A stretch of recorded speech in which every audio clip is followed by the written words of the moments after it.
Good morning, everyone, and welcome to our U.S. Poultry and Egg Association Research Tech Talks. This session will feature a brief overview of recently completed U.S. poultry research projects. We have 4 outstanding researchers, which will be providing highlights from their studies over the past year. This session will focus on poultry diseases, animal welfare, and production. Our first speaker this morning will be Dr. Brian Fairchild. He is a professor and extension poultry scientist in the Poultry Science Department with the University of Georgia. The title of his presentation is Evaluation of 0, 4, and 6-hour dark periods during the first 7 days on broiler performance and welfare. Please welcome Dr. Fairchild.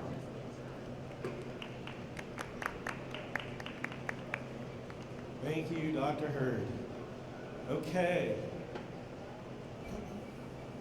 So lighting is one of those Wild West factors in the poultry production world. And as a result, there's a lot of things that people just take for granted. And one of the things that has happened one day, our grad student, Garrett here, who came in and did the, he started his PhD, came in and just asked one simple question. Why do we give chicks continuous light in the first week?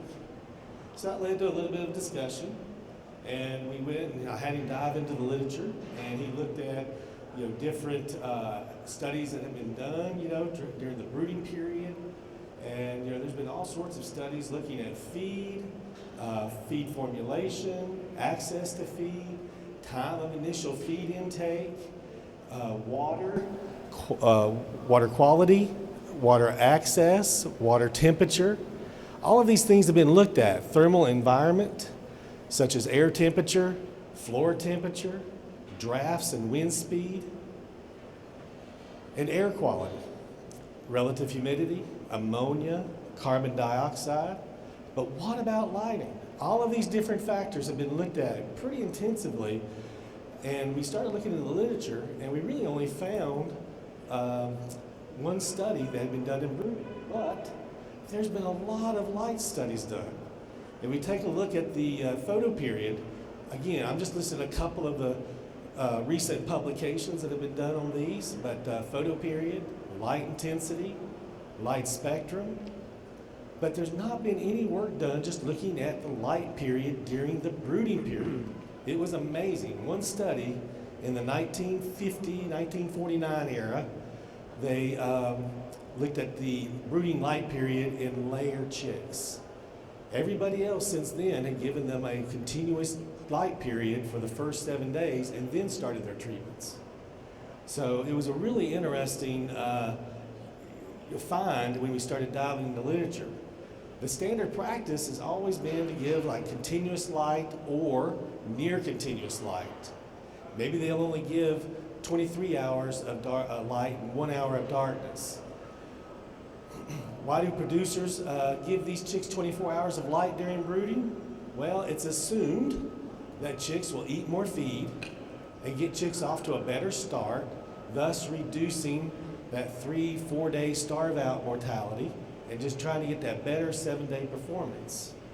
But is that true? That was the objective of the current study. We did a number of studies within this project, and we looked at 4 hours of darkness. We looked at 6 hours of darkness. 6 hours of darkness really turned out to give us the best response in terms of the blood work that we were looking at as well as performance. And so we focused on that 6-hour dark period, and we did a 6-week trial in study 3. And then we took it and did a commercial trial on a commercial farm where we did 3 successive flocks on that. Now I'm going to run through studies 3 and 4 this morning.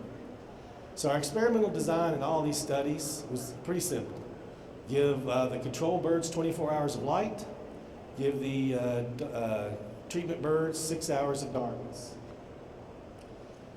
So at day 7, we would put the control birds on a dark period as well. And then in between flocks, our university trials, doing our pen trials, room becomes your rep, And therefore, each room was a light treatment. And we alternated these between trials to eliminate room effects. We looked at individual body weights so we could get an idea of the bird uniformity and growth. We looked at pin weights, and we looked at blood collection during the middle of the dark period and the middle of the light period. We did gait scores and collected bones for some bone strength analysis. And let's just dive into our data here. So for that 6-week trial, we take a look here. You have day 7, 8 there is where we gave them the dark period. That's the vertical line. And so they were on continuous light before that in the control period. And then after that, everybody had a dark period.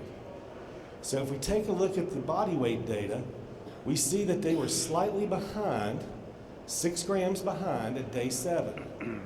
But by day 10, they were 1 gram ahead. By day 14, they were 4 grams ahead. And it just continued throughout the flock. So really what we're saying is this, even though the statistics say that this is statistically significant, when you start looking at 4 grams, 6 grams, 10 grams, I think most people would argue, well, that's really no difference at all in a performance standpoint. So we really didn't hurt the bird performance by giving them a dark period during, starting at day 0, day of placement. We saw no differences in mortality, no differences in feed consumption. Again, you can see it was slightly higher in the treatment group as we went through, but these were not significantly different. There's no asterisks beside those, except for that one day right there at day 7 where it says, oh, it was statistically significant there because you were 8 grams behind. But again, it's only 8 grams. And by the end, the treatment birds were ahead. Feed conversion ratio, pretty much the same, no significant differences there. So you see a trend here, right? We could give these birds a dark period, and we didn't really see any negative effects on those birds. Now let's dive into the blood work a little bit. Corticosterone, no differences. Here, we also did superoxide dismutase. I don't think I have that slide in here. It's another oxidative stress measure, and we didn't see any differences in that. But when we take a look at our melatonin, what's interesting is yes, I expected it to be higher during the dark period, because that's when melatonin is typically produced. But what we saw is once we put those birds, the control birds, on a dark period as well, their melatonin levels never came up to the same level as the control birds did. So it's just interesting. By giving them a dark period at day 0, we established a higher set point for the melatonin level in that bloodstream. Now, why is that important? Well, melatonin has been implicated in many different systems: thermoregulation, digestion, immune system. It even helps metabolize calcium back into the bone. And so we took a look at that and looked at our other parameters here. We didn't see any differences in uniformity, although one could argue that they were slightly more uniform in the treatments, just by a point or two on the CV. We saw no differences in gait score or bone strength. And again, this is in the pen trials. We haven't got to that field trial yet. And so in the end, we basically said that, yes, while the control birds had a slightly higher body weight during that first week, there was no significant differences by the end of the study. Feed conversion was unaffected by this light treatment. No overall differences due to light treatment were really found in these studies, and so we really felt like we could move forward with this study and go to the field and not have any detrimental effects on a farm's flock performance. Hopefully we were going to see some positive stuff. So again, just summarizing the blood work, there was no differences in corticosterone, SOD, but that melatonin, that was the intriguing factor there that we weren't quite expecting when we started this study. Let's take a look at our broiler farm trials. We focused on the 6 hours of dark. We separated it by house. We had 4 houses, so 2 were control, 2 were treatment. In between the flocks, we alternated our treatments between the houses to try to account for any house effects.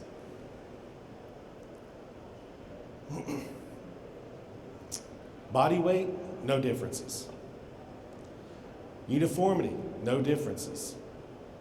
Mortality, no differences. Now, one thing to keep in mind here is that this farm was challenged with, they did have a disease, a health issue. They did have a problem with inclusion body hepatitis. But we see that in our treatment houses, they had less mortality and did less culling than the control house. But this is where I really find it interesting, is on the last day, we went through the house and we counted every laying bird. We did this transect analysis in all the houses.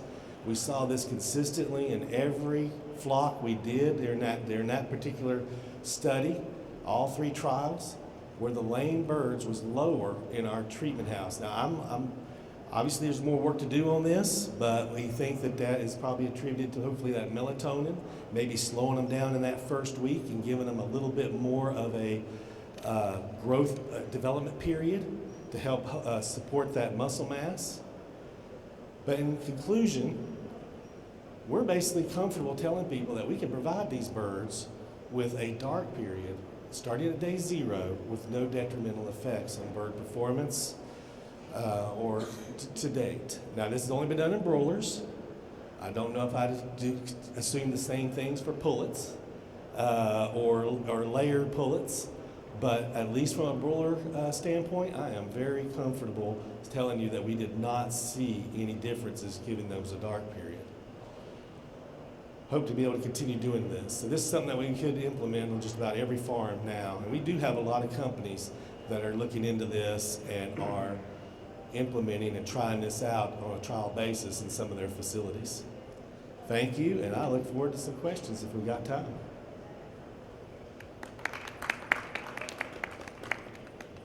Thank you very much, Dr. Fairchild. We do have time for questions.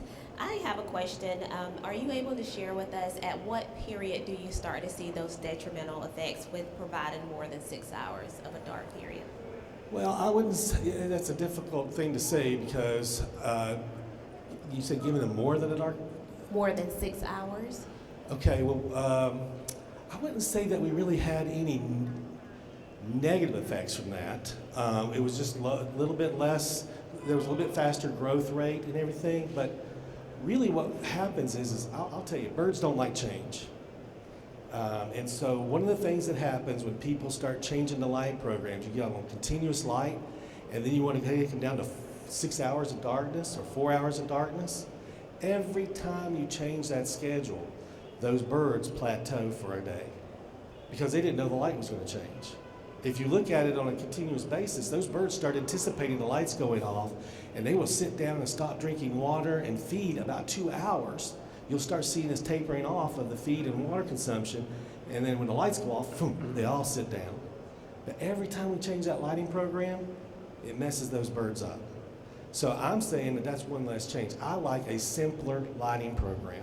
I know that didn't directly answer your question because I'm not so sure I would say that giving them continuous light is a bad thing, but we're not hurting by anything by giving them a dark period. And I'll go on the limb and say that maybe from an animal welfare standpoint, some people are going to say, well, that's more natural. Let's give them a dark period.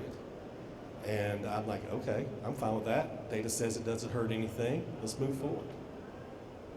And do you have any plans for future studies in other types of birds? Not at this time.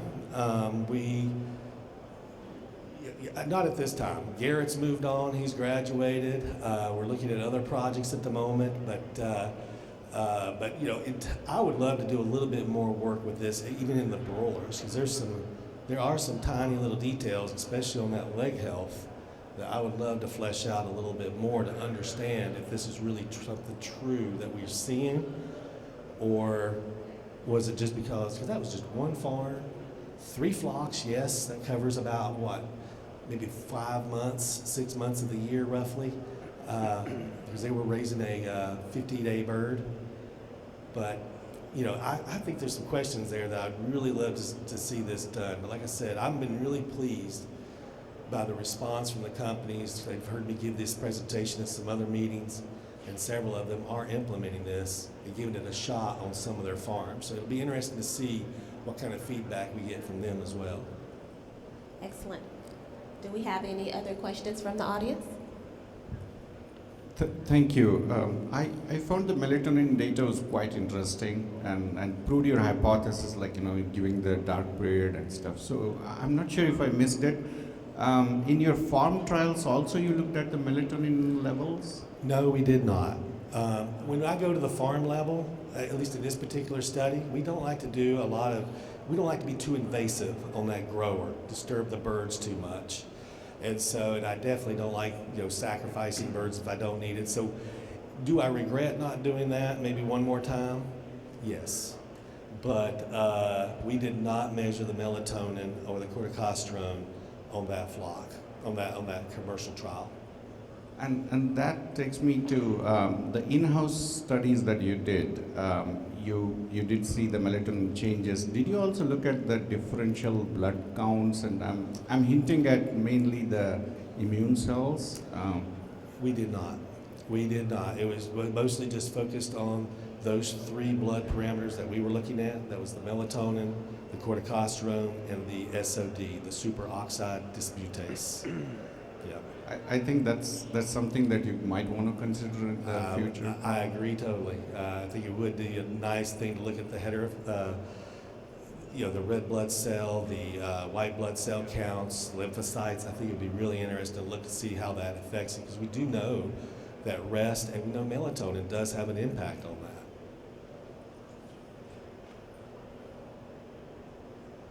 Additional questions? There's some controllers that simulate. Dawn dusk. Mm-hmm. Any thoughts on that? Okay. Well, as related to this study, I don't really have a whole lot of thoughts, but just from a production standpoint, when those lights come on, what do the birds do? They all get up and they go get food and water. There's this mad rush to get over there and get food and water. What I love about the simulated dawn dusk features of the controllers, and we do use them. We used them in this trial, actually.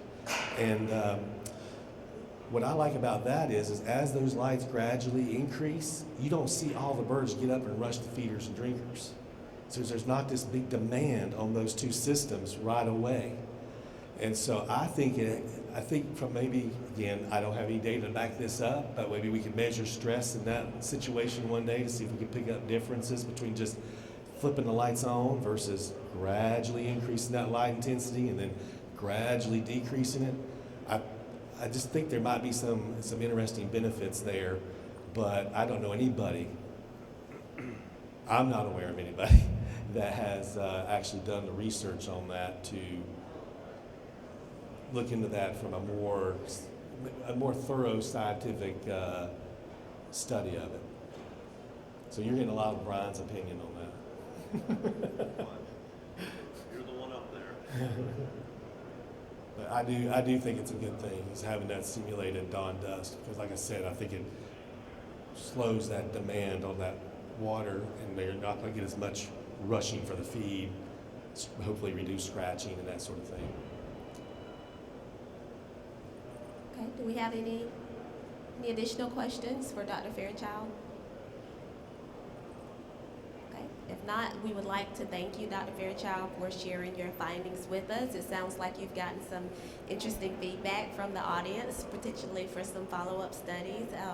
So we look forward to potentially receiving those in the future, and thank you again. Well, I appreciate the opportunity to share the information, and I'd like to thank US Poultry and Egg for funding the study, because we couldn't have done it without it. Thank you.